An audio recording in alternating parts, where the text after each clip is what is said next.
We are live, gentlemen. What's going on?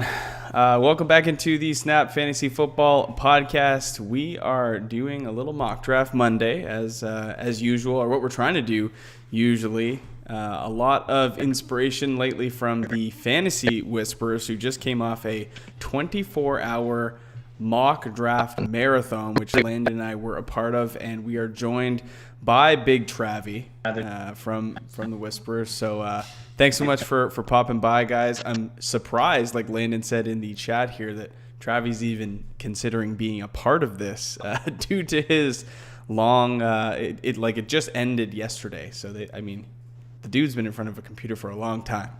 But I got Lando with me. You can see him on camera here. And we got Scotty on the audio. He'll be managing the YouTube stream. So, fellas, what's been going on? It's been a while since the three of us been back together.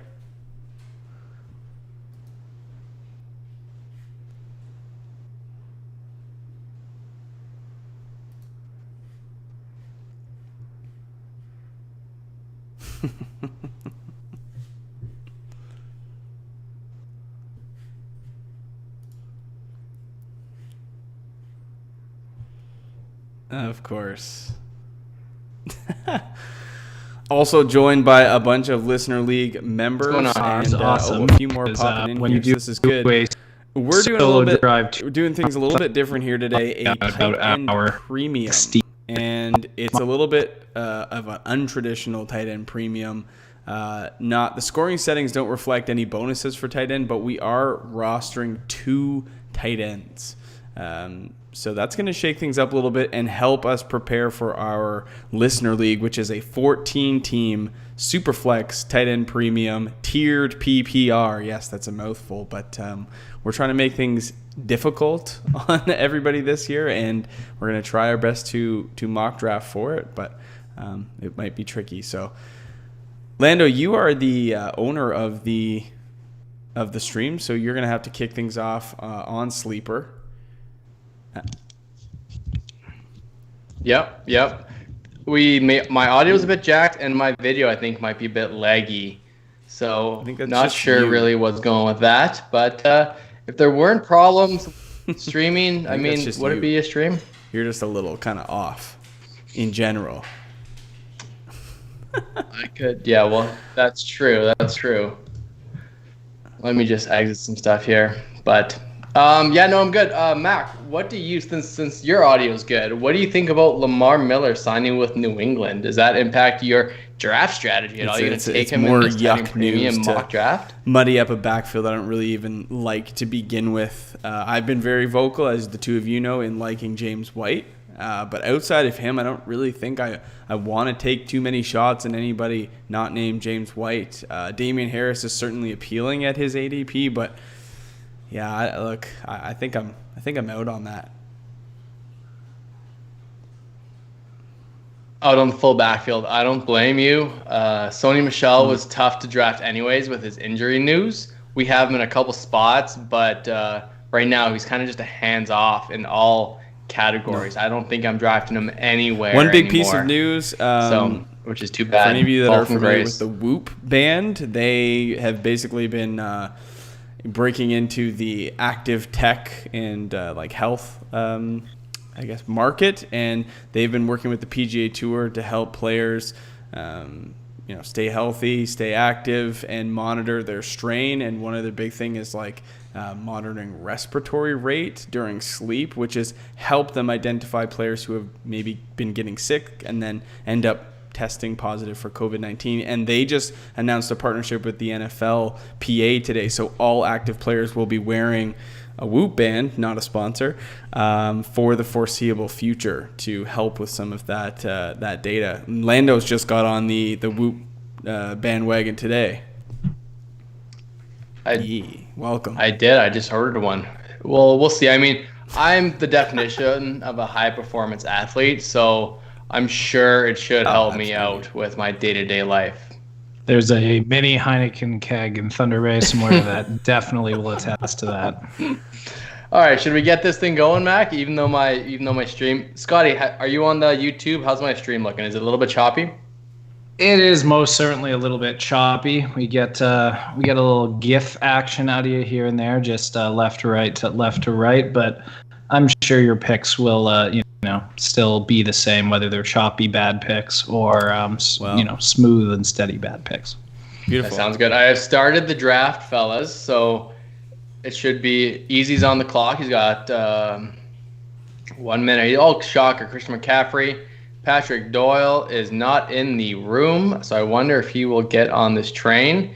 He is one of our participants in the listener league. This guy's very vocal. He doesn't shy away from throwing shade. Yeah, it's all over the place. Boys, as a shocker, it might be my computer once again that is the issue here. My draft board is not loading. This has got to be a me thing. So, unfortunately. Internet. All right. Well, we've got till 1:12 for your computer to wake up. I just want the draft board to update here. Well, so far I can give a little play-by-play on my board. 101, Saquon Barkley. Barkley, the running back, not the backup quarterback. Should just reiterate that for those that are confused. The running back is taken at the 1-2. King Henry auto drafted at the 1-3. What a stud! And we've got Buck here. He's got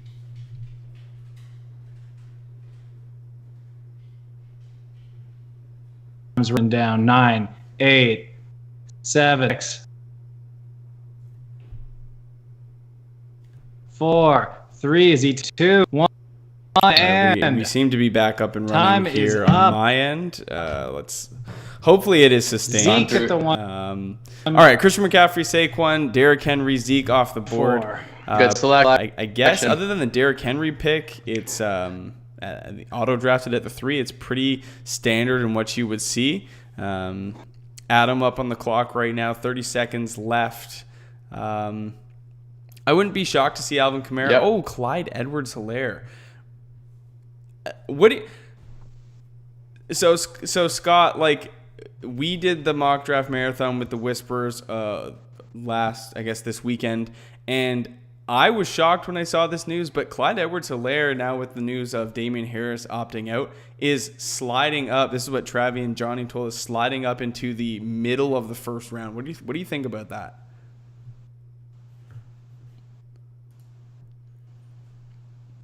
Oh.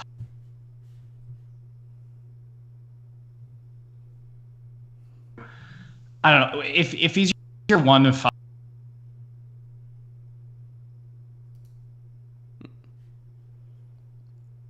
running back. Is you've got Dalvin Cook and come. Mm-hmm.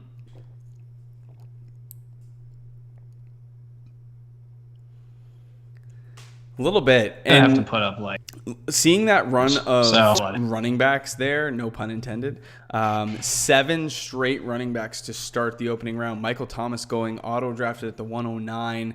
In a tight end premium, would you expect to see more variation in terms of tight ends going off the board, or are you surprised to see this many running backs? I mean, Brad and Scott both went running back, which kicks it over to me. It's hard not to think George Kittle here or one of the elite wide receivers.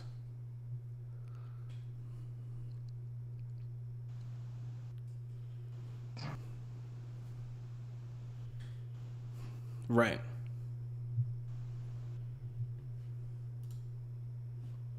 $111. Oh, I get points. I mean, Josh Jacobs to me is definitely a tier one. Saying top.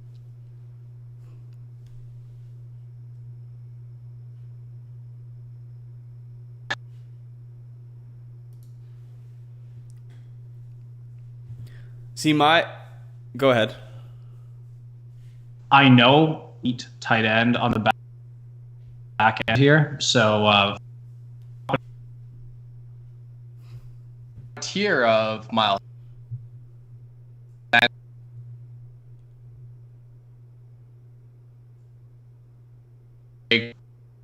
Jones, Eckler, that you would definitely, or I feel like you would, Josh Jacobs is in the air.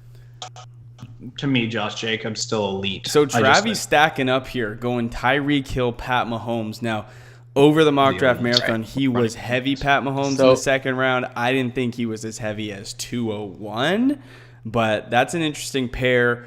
I went George Kittle just because the run-on running back was so severe that I felt like if I'm reaching at that point, I'm just not getting enough value back, and I get my choice of the wide receivers that I technically wanted, DeAndre Hopkins, Tyreek Hill, Devontae Adams. They're all in a similar tier to me.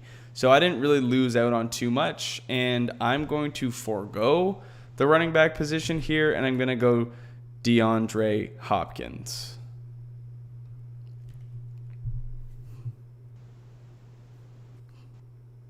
You are. Who's been watching our off-season videos, they probably know my play, and it is indeed to get my boy Mark Andrews. Yeah, and tight end premium draft, boys. Had Taylor not taken Travis Kelce at the 108, my goal here was to go Kelce Kittle.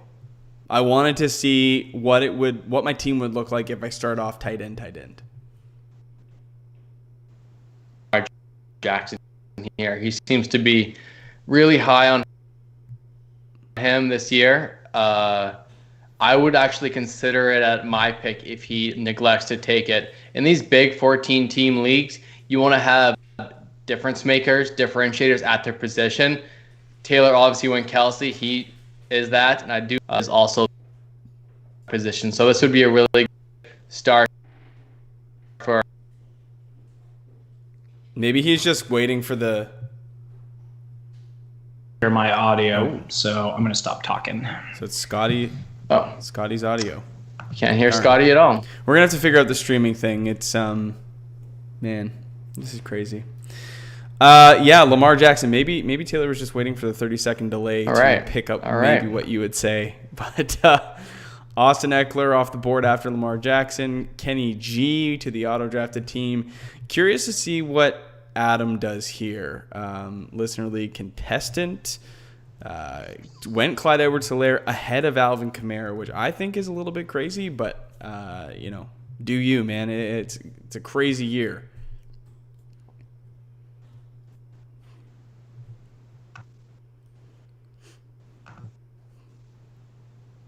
And again, this league where there's so many players, you got to go Alvin or Dalvin or Clyde Edwards. You gotta reach for your It's not a player. It's not a super flex league. It's a tight end premium league. We're only starting 2 tight ends here, so the idea here is that the tight end pool should dry up quicker as there is a bigger need or use for the position. But we'll see. I've never seen a run of running backs start a draft like this before. 7 straight. And early quarterbacks that was different one in the second round. Yes.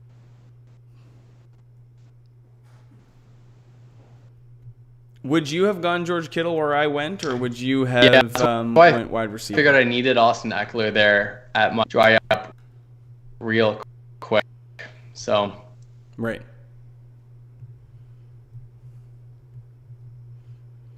These 2 tight end league.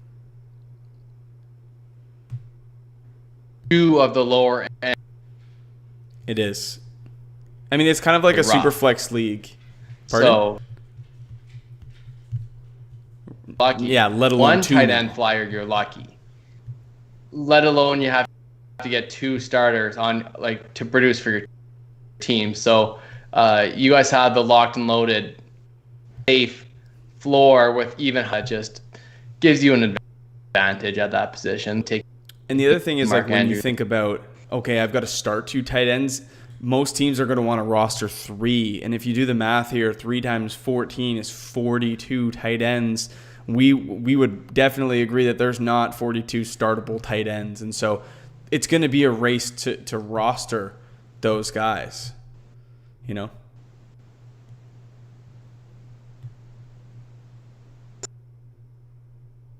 Uh-oh. Uh-oh.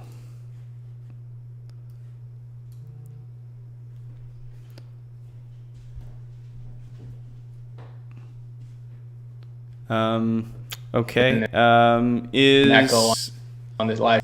Maybe we can drop Scotty from the call, unfortunately. Maybe that will help. So we ran into that issue.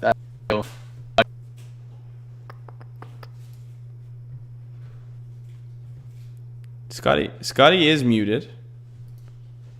And I should only be pulling audio from you, but yeah, we need some help from Whisper Nation here and see how they do it, because they did it for 24 hours flawlessly. It was marvelous to watch. Give it a shot.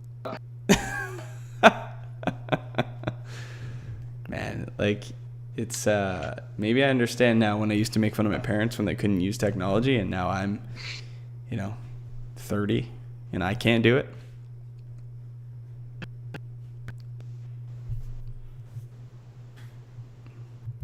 Right.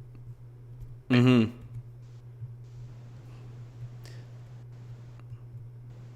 Yep. Maybe he volunteered his services. Or contact. Mask on. We'll make it happen. We get some to produce good content. Yeah, this pains my soul. And so Darren Waller, with Zach the Ertz to listeners. start the third round. I'm a little shocked to see Waller go before Ertz, but I do understand the upside in Darren Waller.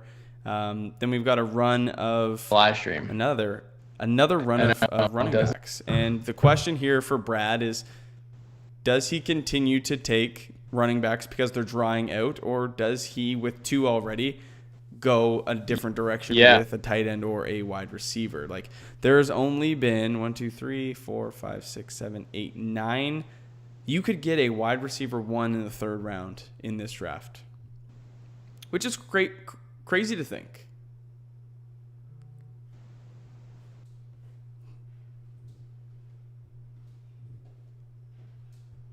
Absolutely. There's really good ones. Adam Thielen, Cooper Kupp, Calf Robinson, Juju, Odell.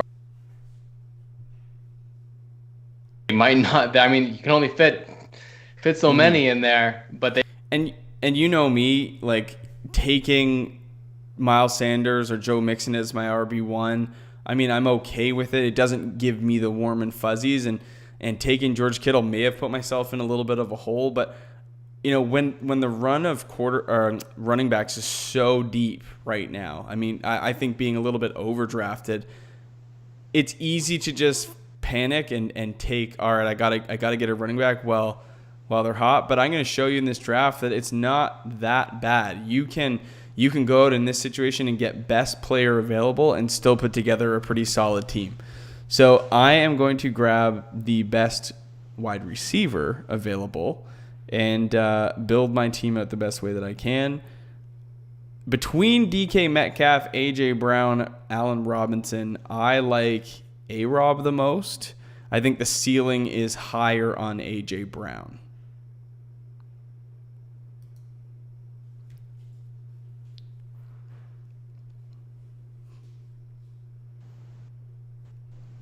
Sure. Maybe he'll come back. You are going A.J. Brown. I would have probably gone scenario, but you might need some running back. I think he's probably going to go with Levin, Mark Ingram is their big trap. And there has to be, right? So I'm looking at guys like Kareem Hunt and James White that can help me fill out my roster. And Hunter Henry, we're Cooper all Kupp thinking goes. the same So thing. I lost out on Allen Robinson, which it is what it is. I don't take a lot of AJ Brown, so it's good to also get different players and see how you feel. and this is a tricky spot for me. I love DK Metcalf. I think Calvin Ridley's ascension continues this year, but I'm really tempted by Odell Beckham Jr. I'm also really tempted by DJ Moore.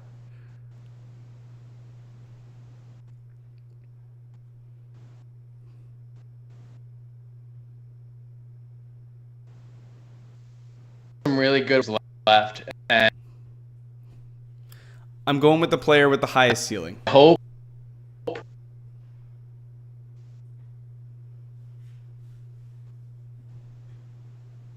or Day is kind of mine. I would be okay.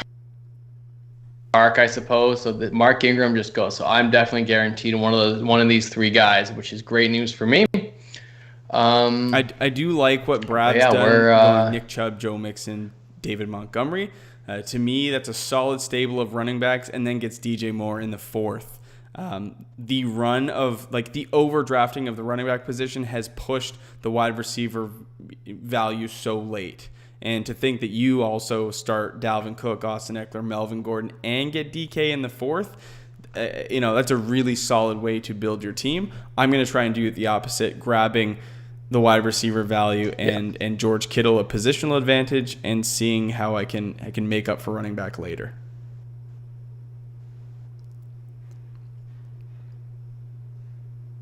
Yeah.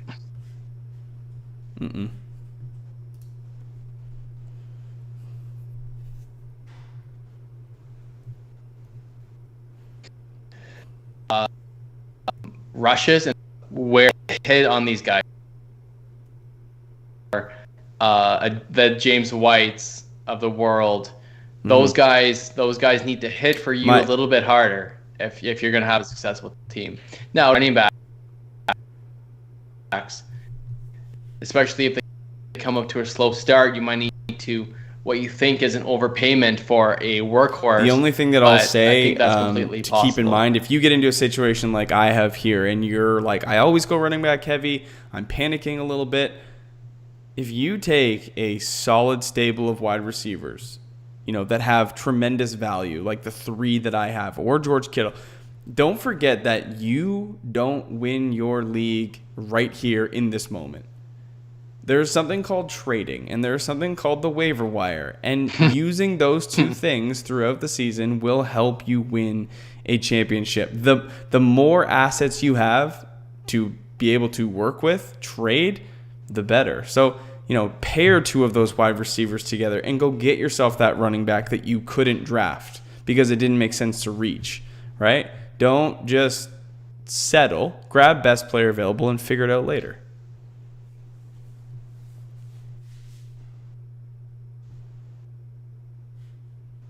Yes. Yep.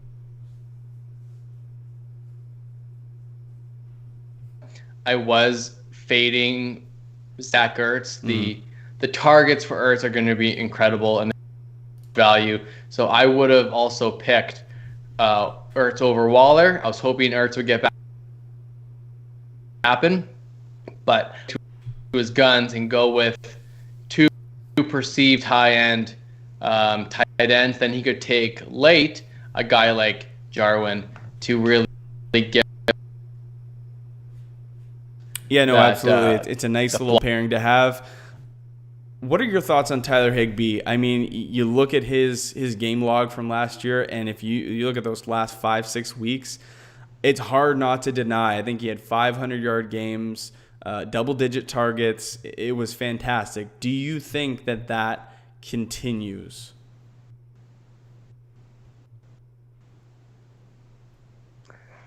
No, I'm not a Tyler. Or I don't think you are.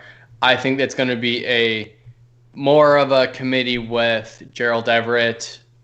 Although you like Goff, I don't think it's going to be a super high volume offense when it comes down to it. I do like Cooper Kupp and Robert Woods to produce, just really difficult to do.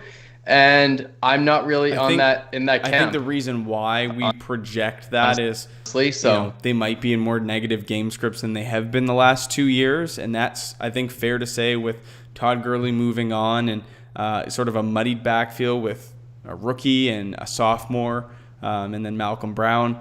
So those things weigh in, and then you've got, Brandon Cooks left, and you've got, Woods and Kupp get a big boost, but who's going to be the third one to carry the load? Is it Josh? Does Josh Reynolds step up and be the guy, or does Tyler Higbee or Gerald Everett get a bigger role? And I think that's why people are overreacting to last year, just with the loss of Cooks and Gurley, and then someone has to step up. So I get it. I also put a little bit more faith into Cam Akers to have an impact. You hope so, for sure. I think it's going to be, I hope.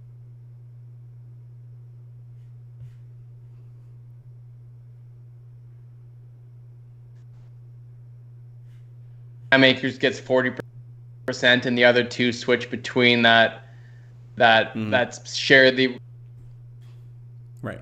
I think that could be a really tough look for a fantasy player. If I were to put my chips down, I would put it on Cam Akers. Now, I made a misstep. I should have taken Courtland Sutton instead of AJ Green. I did see a report out of Cincinnati that AJ Green was healthy. Yeah, that was an absolute dominant force in the NFL.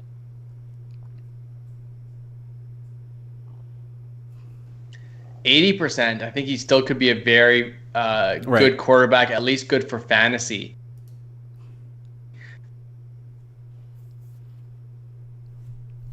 Joe Mixon and AJ even could value where he's barely getting. I think it'll be good for the fantasy recipients in Cincinnati. I agree. I went Kareem Hunt there, and the reason I went Kareem Hunt is because I know Trav will take him.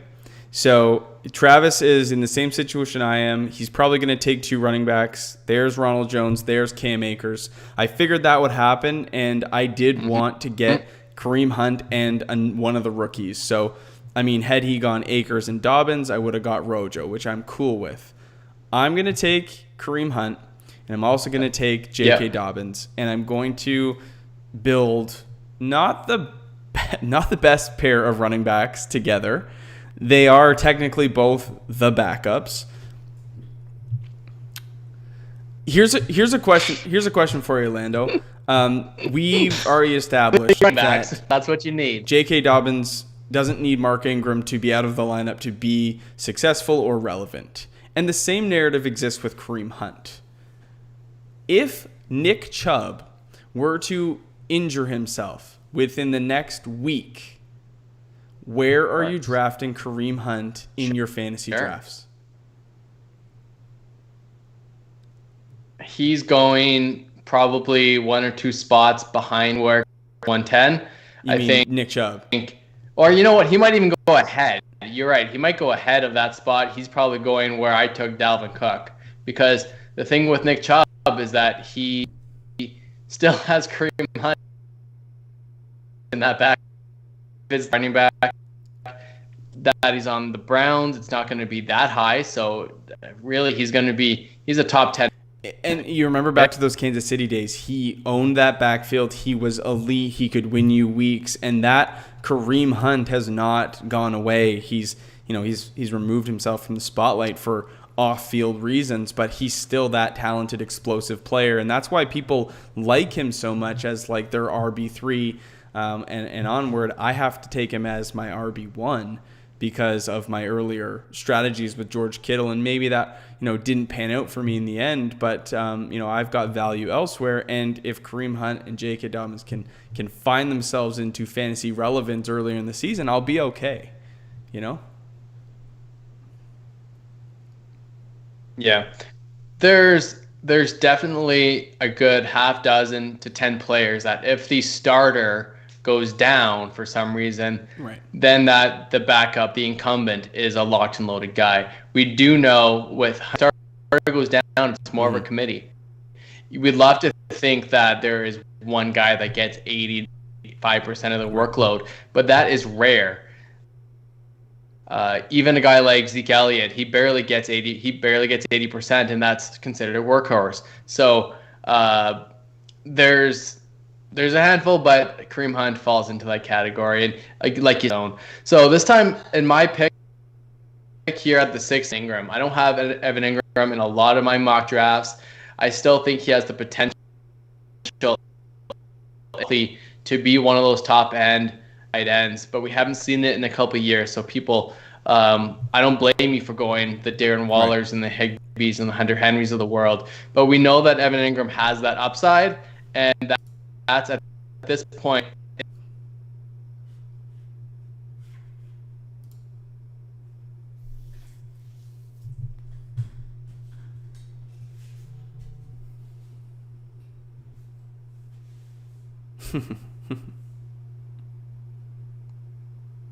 Yeah.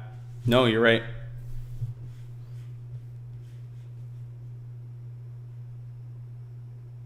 I do, yeah. I just saw that. Maybe I'll new office spaces. It's just today's not the day. I don't know. I can't get away with it. You got some mad son. It's okay. Maybe you don't. Tracy Mack. Maybe you don't.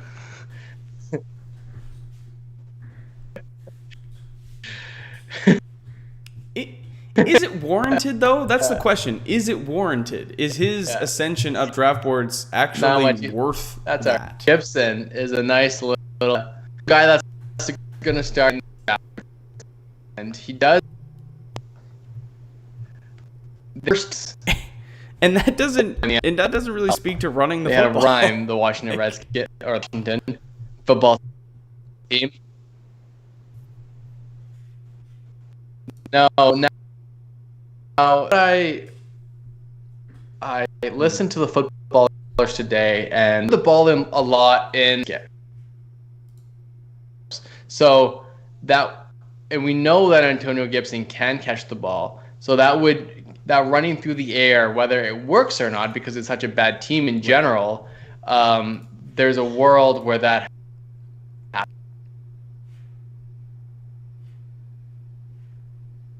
Mm-hmm. Now I think there's going to be it's kind of a wasteland of yeah, that's true. Running backs there. Like they go to Washington backfield. We haven't seen.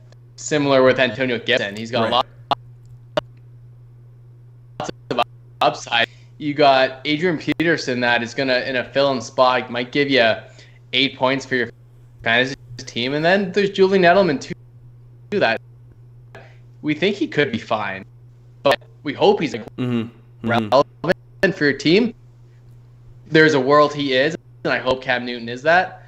So it's funny the corollaries between the two. And then N'Keal Harry, the breakthrough guy, and maybe that is same with Antonio Gibson. But now that he's in the back of the 6th round, you're taking a lot of risk in that. He wasn't a J.K. Dobbins or a Cam Akers in terms of talent, but he showed a small sample size in college. I was going to say the one thing I wanted to pull up, if you're on Sleeper and you've never used it before, you can click on a player and bring up their player card. But for Antonio Gibson being a new player, there's not a whole lot of fantasy data, but you can see the depth chart. So what you'll see here is that right now, unofficially, Antonio Gibson is second on the depth chart. Adrian Peterson ahead. They signed Peyton Barber and paid him, so that speaks to me that they're going to use him. And then J.D. McKissick and Bryce Love. So even though there's not a whole lot of Darius Geis, he was like the guy, and then was arrested and dropped by the team this past week. People are like, well, it's got to be Antonio Gibson, and I don't know if that's necessarily the case. It's a possibility, but I don't think it's the de facto answer. I think it's a lazy answer, an optimistic answer.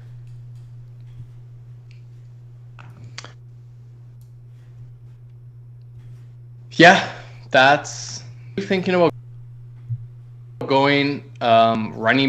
No, I'm not. And getting, because just looking on the board, Sony Michel, yuck. Especially if Lamar Miller is going to be drafted there, certainly not. That speaks to me. If they're bringing in Lamar Miller with Damian Harris already there, something seriously is not good with Sony Michel. we probably need to avoid. We also saw a report that Matt Breida is projected to be the starter for the Miami Dolphins, which renders Jordan Howard kind of useless for me. Outside of that, it's a lot of really good handcuffs, but none of which I own, and so I don't really want to go that route. I'll probably end up taking another wide receiver here. I might check out. There's no real difference makers for me at the quarterback position. Like Carson Wentz is definitely a consideration, but I might end up getting my second tight end. What do you think? What would you do if you were me?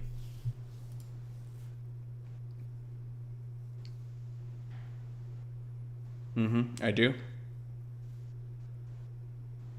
I would tight end on.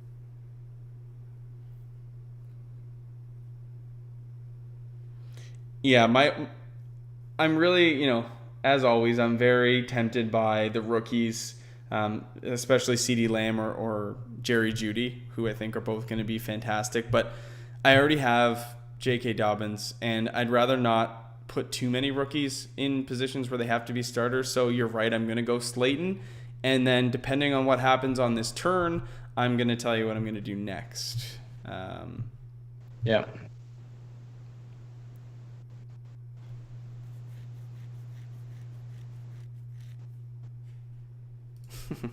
To take you. I think you should go. And that might flat end spot. I'm going to bet Travi goes Noah Fant here if he goes tight end. Looking at the draft board. Oh, yeah, that's a good call. We know there's a lot of players. Teams that still don't have one tight end, never mind. Maybe I'm going to draft from a distance here. To start thinking about that. Get the sun out of my face. They're looking at the draft.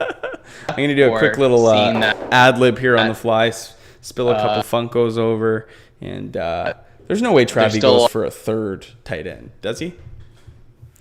It's a good play. All right, it's back to me. I'm gonna tell you what I'm gonna do, and I'm gonna go Mike Gesicki here. And the reason is, and you called it right. If you have been paying attention this past week, you would know that Albert Wilson, Allen Hurns, they opted out. Preston Williams is still recovering from an ACL tear, not projected to be back for week 1.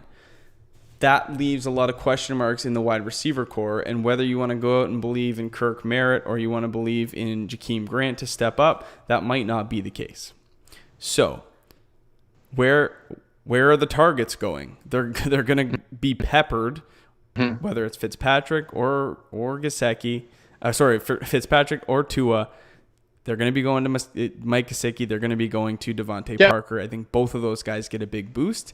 And in a 2 tight end league, I'm going to take a shot on Mike Gesicki. Yeah, if Scott went CeeDee Lamb, I think that's also a good pick. He kind of Hardman a little bit, but I think he did a good job picking up CeeDee Lamb. He went so he needed that. He's got to have to go here in a couple more turns. Now, I just went Marvin Jones Jr. with my last pick. I do like T.J. Hawkinson, but I'm probably going to... He is.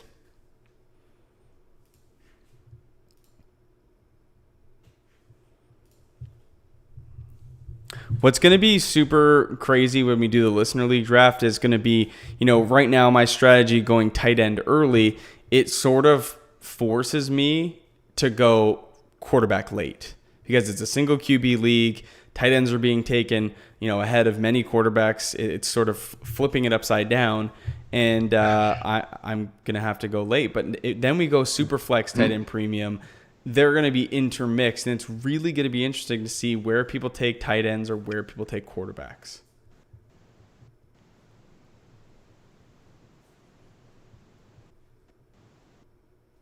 Not reach on Alexander Mattison, even though I had Dalvin Cook. A lot of people and a lot of analysts are saying you need to handcuff, especially if it's Cook or Zeke with the Pollard and Madison. But I will get these flex running backs, whether it's a Zack Moss or Chase Edmonds or Tony Pollard, myself, Justin Jackson, guys that I like just as well, but I'm not limiting my upside. If Dalvin Cook goes down, I mean, I probably already lost. I don't know if maybe Madison replaces him like 100-fold and is exactly the same guy, but he's not going to, in my opinion, he's not the same running back. He's talented, but he's not the same.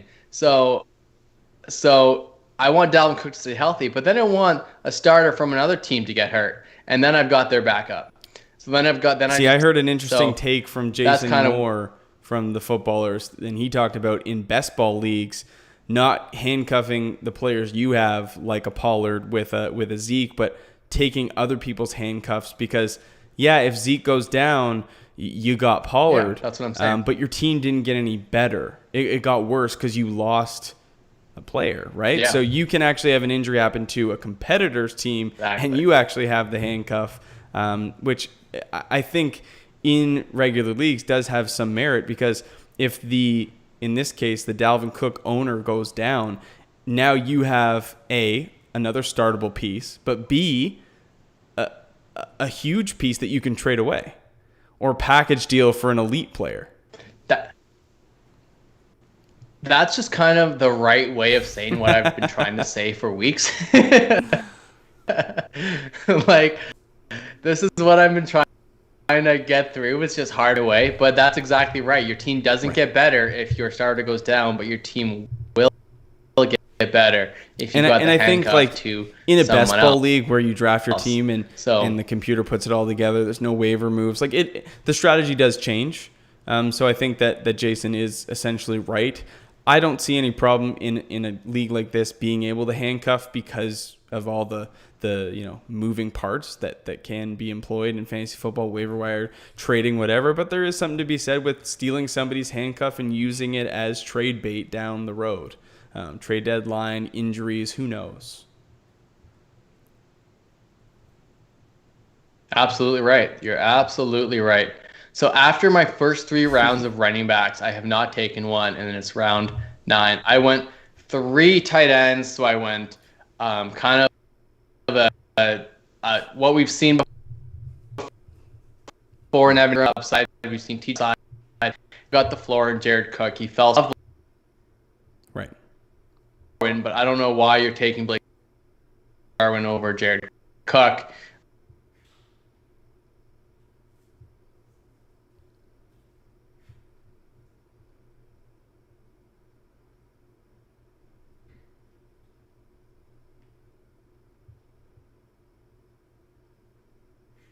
On the board, similar with less risk.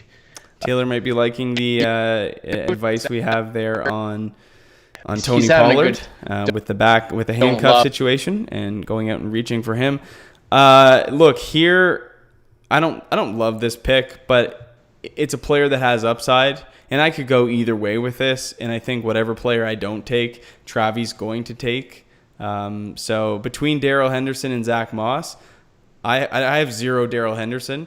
But Sean McVay's already come out and said that there's going to be an equal split between Akers, Henderson, and Brown to start the year. Whoever earns the job will earn the job. But, Darrell Henderson's been there a year. No training camp, no preseason. Limited training camp, no preseason. I would expect him to take the reins before Akers. And the auto-drafted team taking Darius Geis. Not going to love that pick. Not going to love it.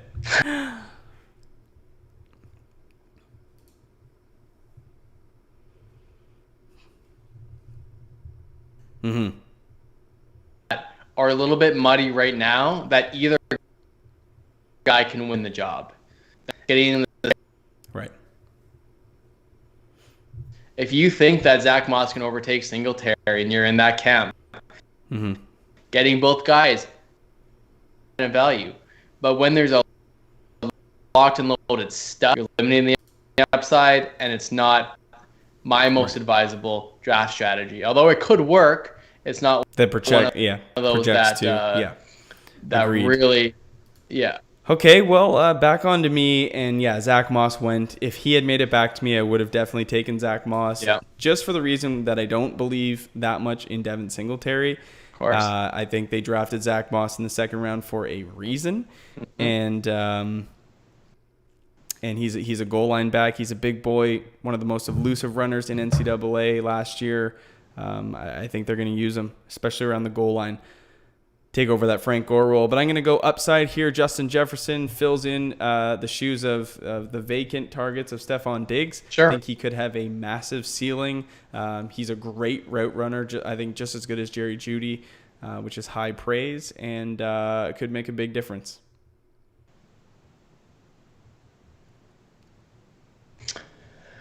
Yeah, I'm just checking our live stream. You're good so far. We're clear. Woo! The clear so far. Because I said that's whatever good. One that I don't Mack take, he'll take. Look, Travi, I mock drafted with you guys for 4 hours this weekend, and every single Monday since you guys started this offseason. I know you, bro. I know what you're doing. Seriously, though, if you guys are still with us, please check out the Fantasy Whisperers mock draft marathon. We were on there. I know that they usually mock draft. I know it's late, but 10 Eastern Standard Time, PM, 7 Pacific. So if you guys are around on YouTube or on their Twitter, check it out, because they will have you as listeners of our channel. They'll gladly have you, and make sure you jump over there and give them a sub as well. Oh, it will be great. It'll be just as good, if not better, than the content itself. Oh, frig, man. I'll guarantee.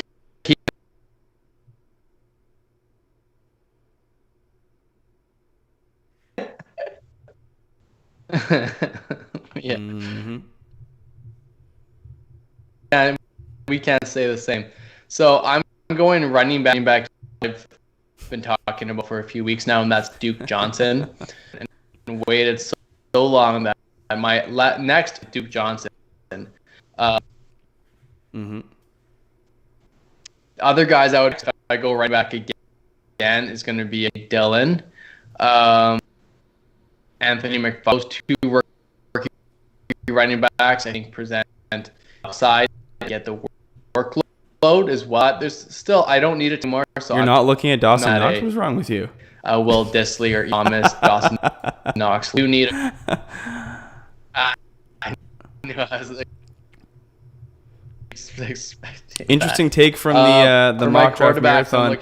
Jimmy Garoppolo, I think Evan Silva was on with the Whispers, and he was saying Jimmy Garoppolo is the guy that he's drafting to start the year. They have a super soft schedule. The first 4 games, I think, are just like layups.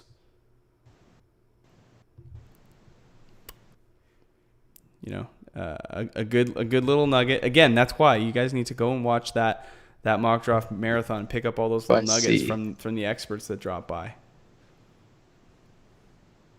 Yeah, the whole thing. If you're not all 24 hours of it, you need to watch every single. You're not a real fan. What are you looking to do in these last 2 rounds, Lando? I mean, I've got to get a quarterback here. I guess 3 rounds. I still don't have a quarterback. I'd like to secure a 3rd tight end, but it's not the end of the world if I don't. But yeah, I mean, what are your strategies here? A quarterback or 2. I'm getting a backup, especially in these deeper leagues. I'm just looking at other people's strategy. Patty Doyle, he really likes his rookies, and he likes to. I know he really likes Jonathan Taylor. He reached on. I don't blame him. Necessarily reached on him, but he got Taylor, Gibson, and then Ruggs and Rager. So he is fully on the rookie bandwagon. I like what Adam did there in rounds 8 and 9, and I don't. Jonnu Smith, who we both project to be a pretty solid option at the tight end position, and then Austin Hooper, who was the tight end 1 for the first 10 weeks of the year by a long shot, and then went down to injury. But I think he still finished like tight end 6 on the year after missing 5 games. Yeah, waiting so long in a tight end premium league to end up with Jonnu and Hooper, I think, is a really good strategy.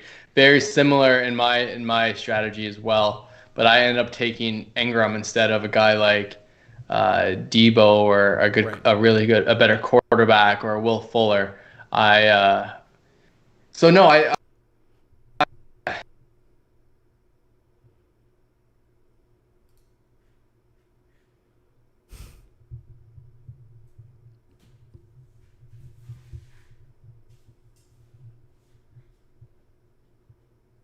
is good. So Christian McCaffrey, obviously at last year's league winner, he it was outscored over every 100 other points running on the back year. by 9 fantasy. Yeah, that is the difference. But so between the running back 1 and running back 2, that is the difference between Travis Kelce and Delaney Walker from last year. Whoa! Yikes. Like, that is, even if Christian McCaffrey drops points per game, like, which is a lot, that is He's still gonna be like 40 points ahead.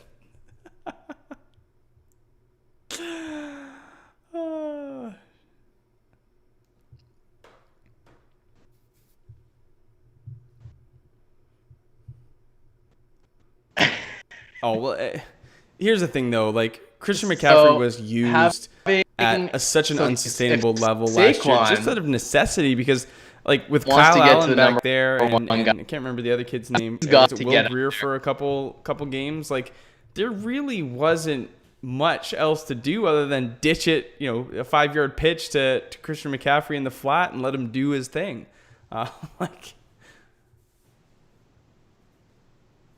No, I know. That's despite that, he still had a good season, obviously a great season, even despite the ring around of quarterbacks. They were behind. They project to be bad again when it comes to their defense. I think they have some significant upgrades on the offensive side of the ball, though. Like Teddy Bridgewater is competent. He ran the ship for the Saints for 5 games. Did quite well in the absence of Drew Brees, and he did it for Kirk Cousins in Minnesota too. I think he's a competent quarterback. I don't think he's going to win you any leagues, but he'll definitely be able to move the ball around. I seem to be gravitating. Yeah, you're big on him. Bridgewater more. I do like him, and in a pinch, if you really get value and want to go last round quarterback, I think Teddy's going to be just fine. So. Right. At the first few games in the season, that's why his starting schedule is so it's pretty bad. So bad that you want to pick him up after week 5 or 6. And then you're fine, and he's going to get that rushing floor, and he's going to get you those. So the tight end position is officially terrible. He was the last guy I was considering taking, and now it's bad. Russell Knox, Dawson Knox, yeah.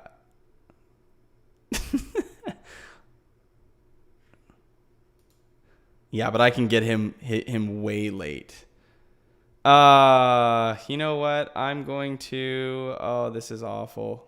All right, I'm gonna go with one more.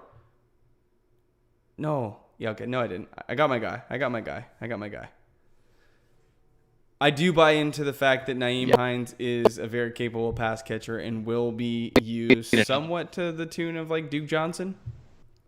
And the quarterback options were all kind of blah enough that I don't really care if I get Tannehill, Burrow, Garoppolo, Rivers. Like I do think that they're all in a similar tier. Yep. I might take a shot on Burrow, or I might stack up with Tannehill with the AJ Brown. I think I'm okay with either one. That's yeah.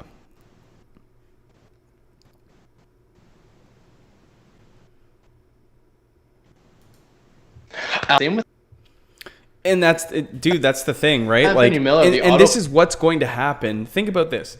Think about how good the wide receiver core would be right now if it was the Superflex tight end premium. Even though it's a 4, so running backs have gone. And that's going to be something that's this is a 14-team league. This will give you an idea of how thin the positions will be in the 12, 13, 14 rounds. You're right. But this gives you an idea of what could happen to the wide receiver pool if those quarterbacks and tight ends fly off the board in the early rounds like they should. I'm not saying that they will, but like they should.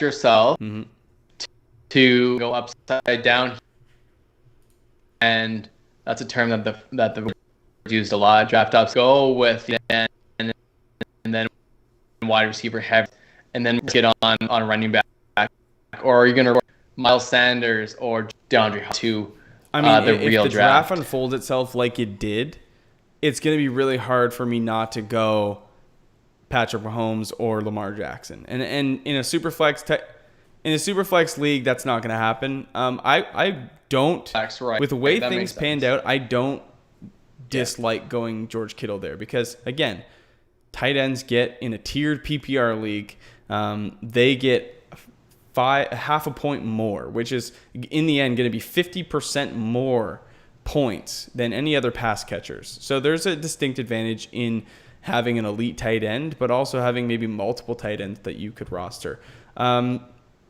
But I think my strategy in the 12 is to get an elite quarterback, get an elite tight end. And I'm going to, because other people are going to have to play the similar game, I think, in order to be relevant at year's end, I think that running backs and definitely wide receivers will be pushed down the board.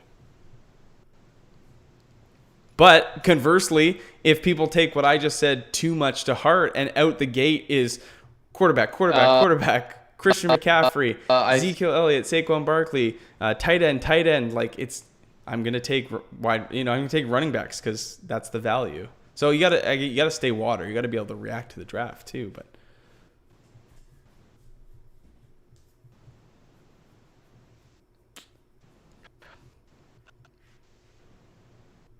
I'm thinking people as they should is kind of what the way to get is to do what we did here and switch flex positions. Filling out one of those flex spots as a tight end, I think, is a strategic move. But you're at to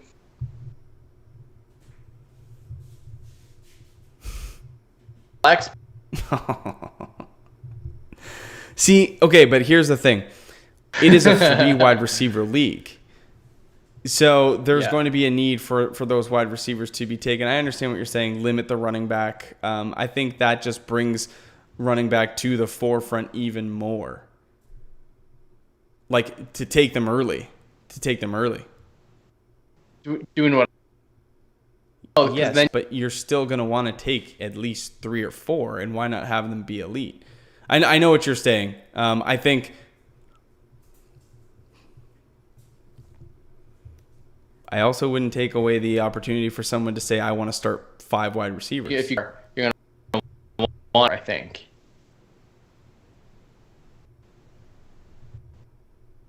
Yeah, because we need to have home the... Right. You got to pay attention. Look at the scoring settings. 30, 40 yard bonus out. And I think it will. We're trying to... honestly, I'm telling you guys right now. We're trying to if the draft falls the way that I hope it does, I'm going to go so we'll make sure Kelce, George Kittle to start my draft. And I'm going to play them both on a weekly basis because, Travis Kelce goes from pass catcher 27 in a PPR all the way up to 10 based on last year. And George Kittle would go up just as much as well. So they definitely both have distinct advantages as pass catchers. And if they have even bigger years than projected, I mean, who's winning it? Me. Yeah, for sure. Yeah, you're right. I think with my last pick, Rivers is going about.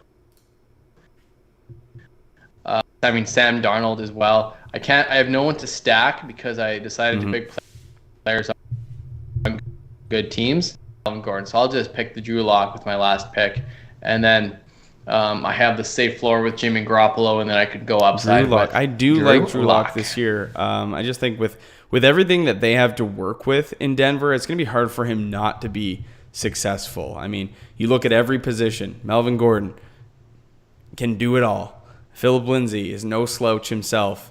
So that backfield alone should be able to move the chains. And then you pair up Courtland Sutton, who's been great year over year, improving every single year. And then Jerry Jeudy, who's arguably one of the best, if not the best, wide receiver prospect to come out of college in recent years. Like, how does this team not score points? Not to mention he's going to have to try in to the league fail if he does. Dude, like they gotta be. It just doesn't make sense if they struggle. To me, it's so hard in my mind not to see good things happening.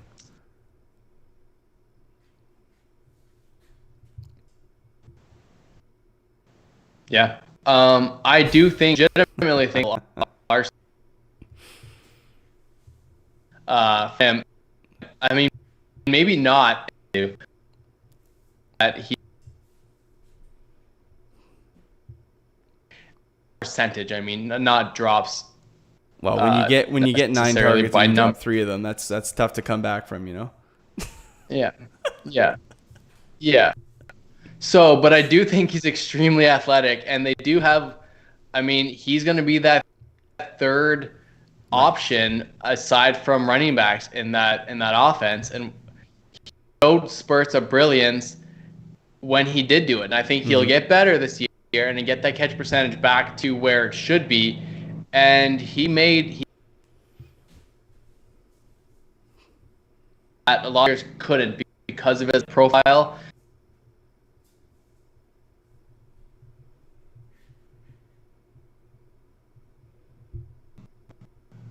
That's one of. You know what, man? I honestly wanted to draft him just for you, but I'm going to pick him up off the waiver wire because that's where he belongs. So much. Where you have to start 2 tight ends in this league. He does not. People have. Yeah. And then. Right.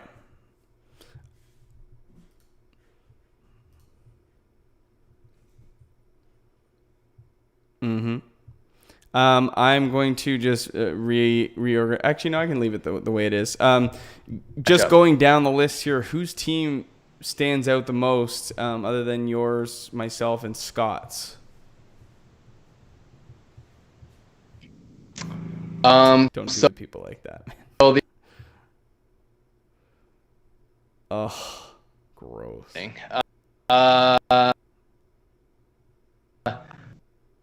Let me imagine pick a drafter to win this league. Taylor has a very good. There's no question. When I misstepped and I should have taken him. Sleeping. Michael Gallup. Yeah. I agree. People are letting him fall. He had a really good season.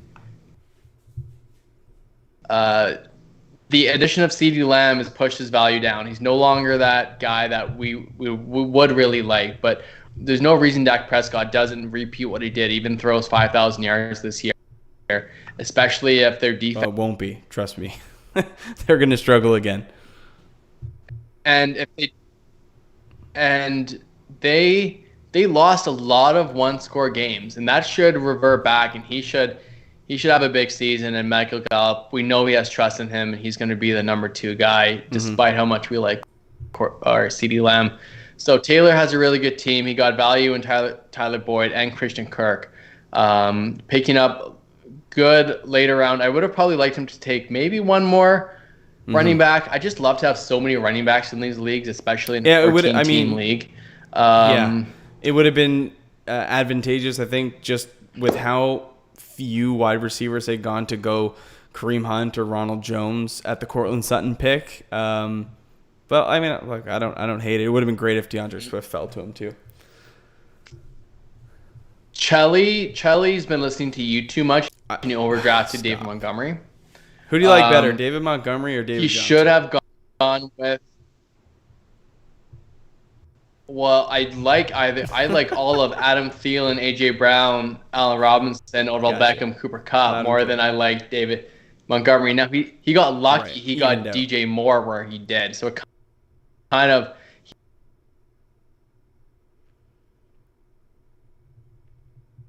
Because with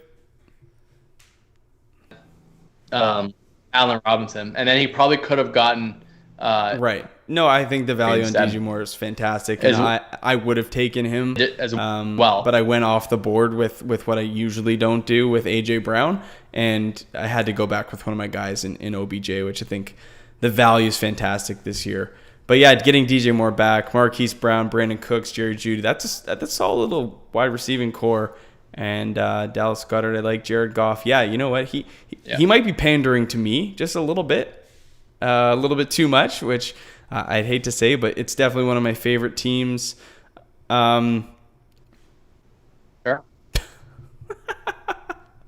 I like Travi going out of the box and getting Mahomes with the Hill stack. It's a little bit high for Mahomes, but like I don't hate it. Given what was off the board at running back, vet move, Allen Robinson, Hunter Henry, Rojo, K-Makers. That's a good start. It's a really solid start. Yeah, Easy's team is interesting.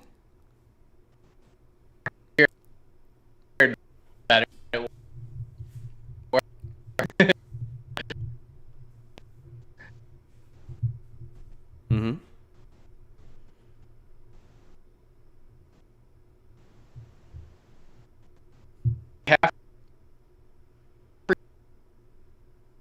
Right from the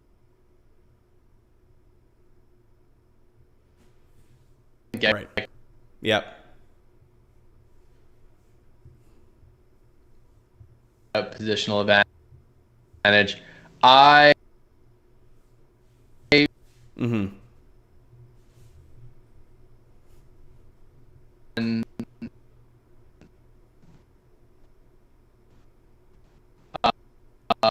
Right. and on but Cooper on your team, but like that he's gonna be relegated to a part-time role unless injury. Now, if it's a shared backfield, I think Chase has a chance to overtake Kenyon Drake. It still might be a stretch, but it's possible. I'm a little in my mind, but the more I say it out loud, the more unlikely it gets. The hype on Kenyon Drake is still like he's Mm-hmm. gonna be. I don't know who CT 2020 is, but they said in the chat that's the shittiest team I've ever seen by Mack. Thanks, brother. I don't know. I don't recognize the name, but I appreciate the love. Look, like I don't hate it. I don't think there's much wrong with it. Again, I'm like the master of trades. Anybody that's played football with me, fantasy football with me, they know that I will transform a team in weeks. Ask Brad what my team looks like in Dynasty right now. But I think my favorite team is Brad's, and I like what Buck did. Although, like, I think he auto-drafted a little bit. AJ, so Adam's team is not too bad considering. I don't like the Dak Prescott pick at 210. Whether you feel good about Kenyon Drake or James Conner or not is kind of out of the question. But how Chris Godwin falls all the way to the end of the second round to me is a little bit mind-boggling. So I definitely would have went Chris Godwin if I was him, and then maybe got like an Aaron Jones or Leonard Fournette coming back. I would have much preferred his team if it was Clyde, Godwin, Aaron Jones, or Leonard Fournette than the inverse, because now he's got to start two rookie running backs right out of the gate. And Clyde projects to be the week 1 starter, but DeAndre Swift might take some time. Like, Kerryon Johnson is still there. And even if DeAndre Swift does get the full workload, what is the starting running back really worth in Detroit? I think that lack of team running success really does limit his upside. So His draft wasn't too bad in the end. We already talked about his value at tight end in the 8th and 9th round with Smith and Hooper, but the Prescott pick, in my opinion, because this is not a super flex league, threw him behind the 8 ball. Yeah. And to be fair, these guys in our league, whether they even think it's a super flex or not, they could be preparing for our super flex league. So, I mean, to see if he, I know he's mock drafting and like with Dak Prescott in the 2nd. Now the fact that we had Kyler Murray, so Wilson 6th round, that's where the value on Dak isn't quite there. Like if you're projecting Dak for the season, you're going to have, whether you have him in front of Kyler and Russ, right, it's not going to be a mile in front. Like it's not going to be so far in front that he should be taken in the back of the 2nd round. Now it's not, and obviously that seems a bit of a reach. Well, this was fun. This was a good one. Thanks everybody who stuck around with us for your patience. I know the stream wasn't great again, and we apologize, and we're trying to get it sorted out. Maybe my computer's just not fit to be a host anymore. Good old 10-year-old Mack. iMac, but we'll get it figured out. We'll do some testing this week and get you guys what you deserve. So again, thanks so much for stopping by. Appreciate the mock. We're looking forward to the listener league coming up. And if you have any ideas for next week's mock, what what format you want us to do, whether it's 8-team, 10-team, 16-team, give us a format: half PPR, full PPR, QB, 2QB, dynasty, tight end premium. Hit us up. Let us know in the comments what you guys want to see. And, we'll see you guys next week. Lando, any parting words here? Only one little parting word here is, I see 30-year-old Mack not running so smooth, so it's hard to expect a 10-year-old Mack to really do it too. And we'll end the stream there. And I thought CT 2020 would have the biggest rip on me this hour. Nope. It's always the ones you love most. We'll see you guys next week. Have a good one. Be safe. We'll talk to you.